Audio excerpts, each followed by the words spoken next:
اب سب کو سلام کیا، ودا کیا، وصیت کی، نصیحتیں کی، رخصت کی اجازت لی سیدہ زینب سے اور کہا زین العابدین علی بیٹا اس قافلے کو لٹے ہوئے قافلے کو اب تو لے جانا۔ پر سیدہ زینب کو کہا شہزادی سکینہ کا خیال رکھنا۔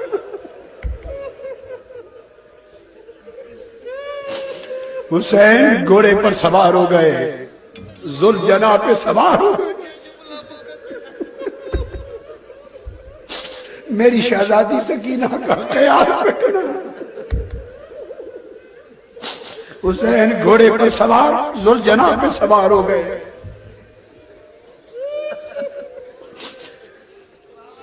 کلمات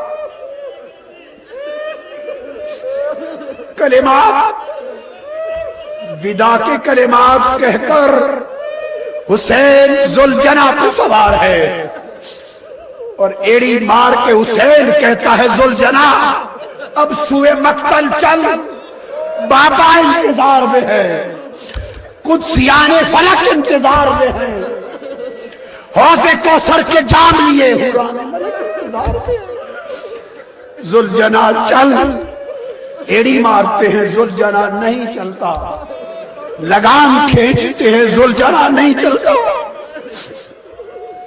لگام کھینچتے ہیں ذوالجناح منہ نیچے کر لیتا ہے،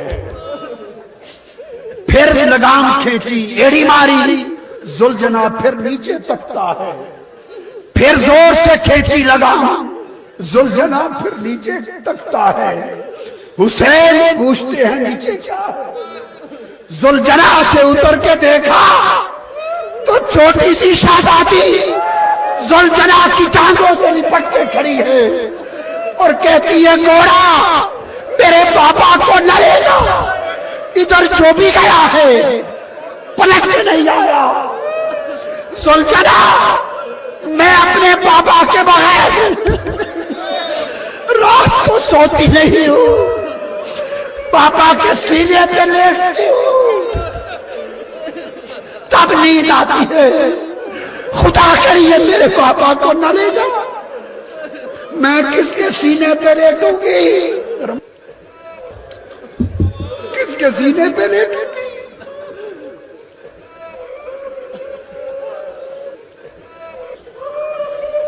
امام علی مقام نیچے آ گئے، شہزادی کو اٹھا لیا،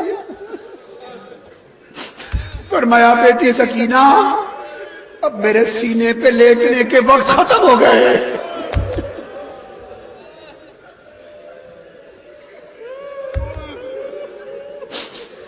سیدہ زینب نے سپرد کیا، کہا بہن زینب اب تو میری سکینہ کو سینے پہ رات کو لٹایا کرنا، اس کو لوریاں سنایا کرنا، اس کو زبان چسایا کرنا، میری سکینہ اداس نہ۔ سپرد کر کے حسین چل پڑے۔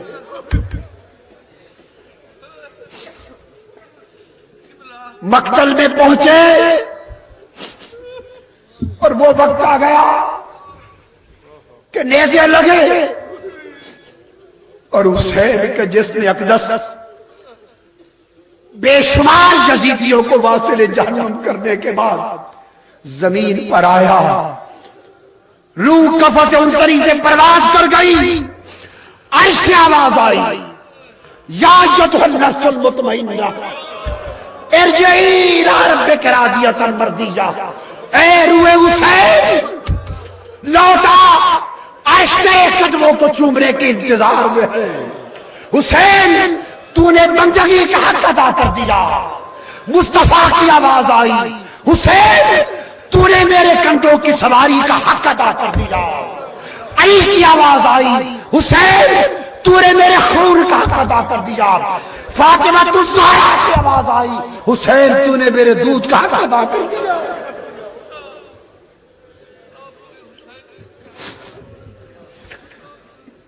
روح قفس عنقری سے پرواز کر گئی، لوگوں ادھر خدا کی قسم ہر منظر دیکھا جاتا رہا، مگر جب حسین کا لاشا زمین پہ آیا اور بدبختوں کے گھوڑے لاشا حسین پہ آئے، یہ منظر دیکھنے کے قابل نہ تھا. آسمان اندھیرا ہو گیا، سورج چھپ گیا، ظہر کا وقت تھا. سورج نے کہا میں یہ منظر دیکھ نہیں سکتا. سورج چھپ گیا، دن چھپ گیا، آسمان پہ تاریکی چھا گئی اور خون کی سرخی آ گئی. اور صحابہ کہتے ہیں خدا کی قسم شہادت حسین کے وقت ہم نے آسمان پر ستاروں کو آپس میں ٹکراتے دیکھا. ستارے ٹکرا گئے، آسمان سرخ ہو گیا، کائنات کے بالا پر سیاہی چھا گئی. اور صحابی کہتے ہیں ایک کربلا کی کیا بات، شام میں جو پتھر کسی نے اٹھایا شہادت کربلا میں ہوئی، شام میں جو پتھر اٹھا خون نکلا، بیت المقدس میں جو پتھر اٹھا خون نکلا، ساری کائنات خون آشا ہو گئی. ارے آج وہ حسین جس کو مصطفیٰ گھر سے نکلتے تھے، حضرت عائشہ فرماتی میرے گھر سے نکلتے ایک روز سیدہ فاطمہ کے دروازے کے سامنے سے گزرے تو حسین کے رونے کی آواز آئی. آقا علیہ السلام رک گئے، اندر جا کے کہتے ہیں بیٹی فاطمہ تجھے پتا ہے نا حسین کا رونا مجھ سے دیکھا نہیں جاتا، اس کو رلایا نہ کرو. یا رسول اللہ آج کون روئے گا حسین پر؟ آج اس کی اس تکلیف پہ کون روئے گا؟ اندھیرا چھا گیا، خیمے جلا دیے گئے، مصطفیٰ کی شہزادیاں اسیر ہو گئیں، قافلہ حسین اسیر ہو گیا. چمنستان رسالت اسیران کربلا میں بدل گئے. سیدہ زینب ہر ایک کو اندھیرے میں سنبھالتی پھرتی ہے، سنبھالتی پھرتی ہے. دیکھتے دیکھتے سنبھالتے سنبھالتے سکینہ کہیں نظر نہیں آتی، کسی خیمے میں نظر نہیں آتی. آگ لگی ہے، پریشان ہے، آواز دیتی ہے سکینہ سکینہ. شہزادی سکینہ نظر نہیں آتی. کربلا میں نکلتی دوڑ کر، نہیں نظر آتی. لاشوں کی طرف جاتی ہے، نہیں نظر آتی. حسین کے جسد اقدس کے پاس آتی، جب آ کے دیکھتی ہیں تو کوئی ابھری ہوئی چیز نظر آتی ہے. جب آگے پہنچتی ہے تو سکینہ اپنے بابا حسین کے سینے سے لپٹ کے پڑی ہے اور پوچھ رہی ہے بابا اب آپ کبھی نہیں آئیں گے؟ بابا مجھے کون سنائے گا؟ اپنے بابا سے سرگوشیاں کر رہی ہے. ہائے قیامت کا یہ منظر. سیدہ زینب نے سکینہ کو اٹھا لیا. قافلہ سوئے شام سوئے دمشق روانہ ہوتا، لٹا پٹا قافلہ. شہیدان کربلا، ائمہ اہل بیت، چمنستان رسالت کے پھولوں کے سر قلم کر دیے گئے،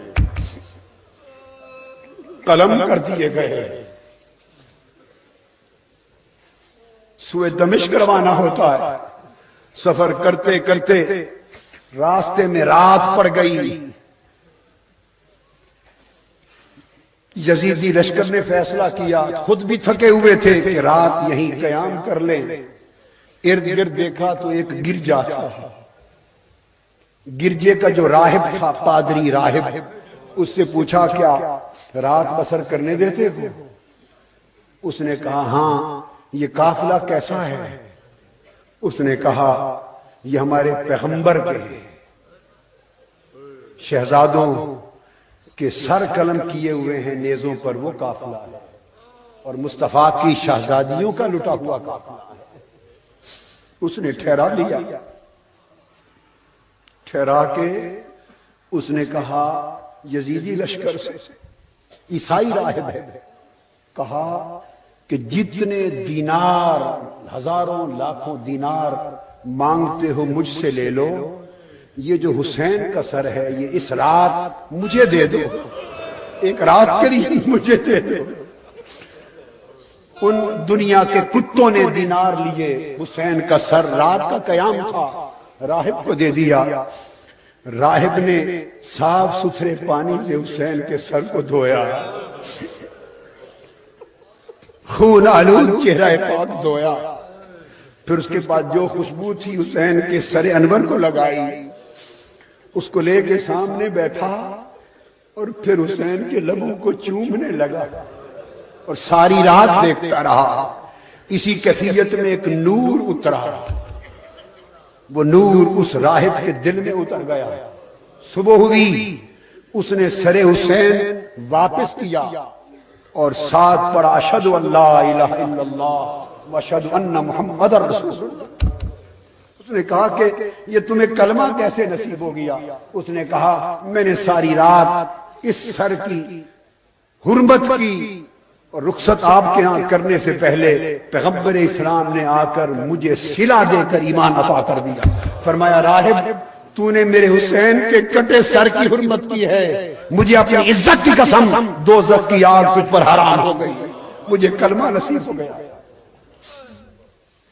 دربار دمشق میں قافلہ پہنچا، سر رکھ دیے گئے، شہزادیاں بیٹھا دی گئی، اسیران کربلا کا قافلہ پہنچا ہے۔ بدبخت یزید اپنے لعنتی تخت پر بیٹھ کر پوچھتا ہے کہ فاطمہ کی بیٹیاں کہاں ہیں، مصطفیٰ کی بیٹیاں کہاں ہیں؟ اس کی زبان سے گستاخانہ کلمہ نکلنے کی دیر تھی کہ ایک بوڑھی عورت جس کی کمر جھک چکی تھی، سیدھی بھی نہ ہو سکتی تھی، عصا کے سہارے پہ بوڑھی عورت کھڑی ہوئی، اس نے لرزتے ہوئے لبوں سے کہا بدبخت یزید زبان کو تھام لے، یہ مصطفیٰ کی شہزادیاں ہیں، یہ خاتون جنت میں شہزادیاں ہیں، انہیں قیدی نہ سمجھ، ہوش سے بات کر۔ اس نے پوچھا گرجدار آواز میں بدبخت نے کہ یہ بوڑھی کون ہے، بوڑھیا کون ہے؟ اس نے کہا میں بتاتی ہوں۔ اس نے کہا یہ بوڑھیا فضہ ہے، یہ حسین جب پیدا ہوئے تو اس وقت سے میں نے گود میں کھلایا ہے، تو پیدائش سے یہ میری گود میں تھے، حسین آج رخصتی بھی میری گود۔ بدبخت یزید نے کہا کہ اس بڑھیا کا سر قلم کر دیا جائے۔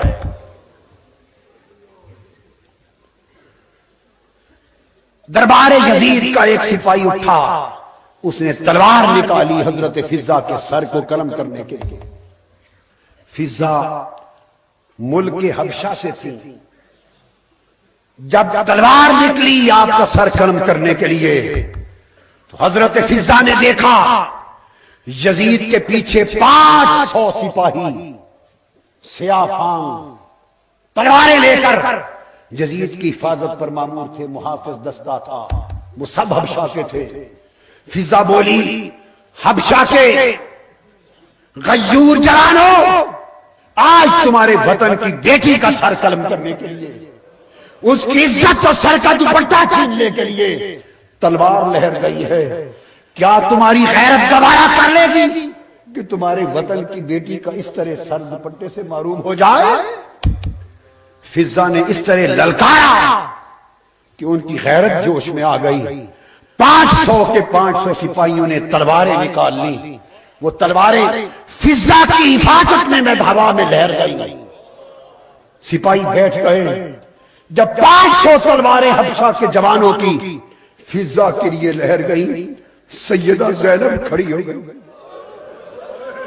سیدہ زینب نے گنبد خضرا کی طرف چہرہ کر لیا، مدینہ کی طرف، عرض کیا بابا جان آج حبشہ کی بیٹی کی حفاظت کے لیے 500 تلواریں میدان میں آ گئی ہیں، دیکھیے آپ کی بیٹیوں کا حال کیا ہے، ان کی حفاظت کے لیے تلواریں کہاں گئی؟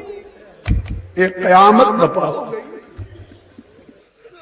آپ نے عرض کیا بابا جان یہ حسین کا سر ہے، جس کو آپ اپنی زبان چساتے تھے، یہ حسین ہے جسے اپنے سینے پہ لٹاتے تھے۔ آج آپ کا حسین کس حال میں؟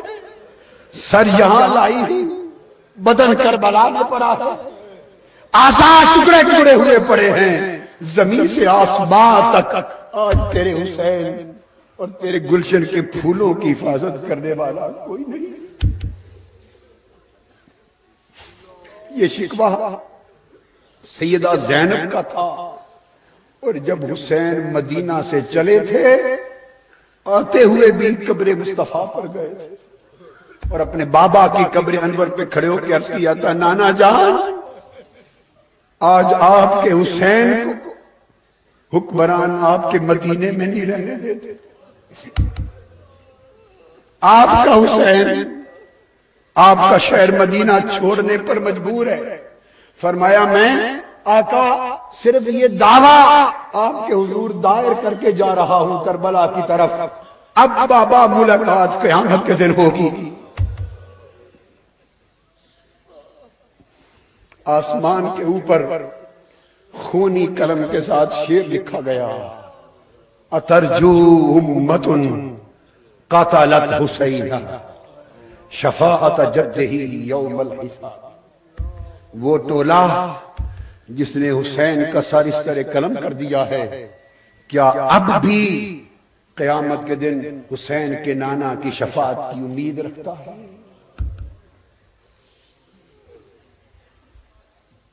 یہ رات تھی، یہ سفر تھا، یہ داستان تھی۔ لوگوں حسین کی یاد میں جو آنسو بہے یہ حضور کی بارگاہ میں پہنچے ہیں۔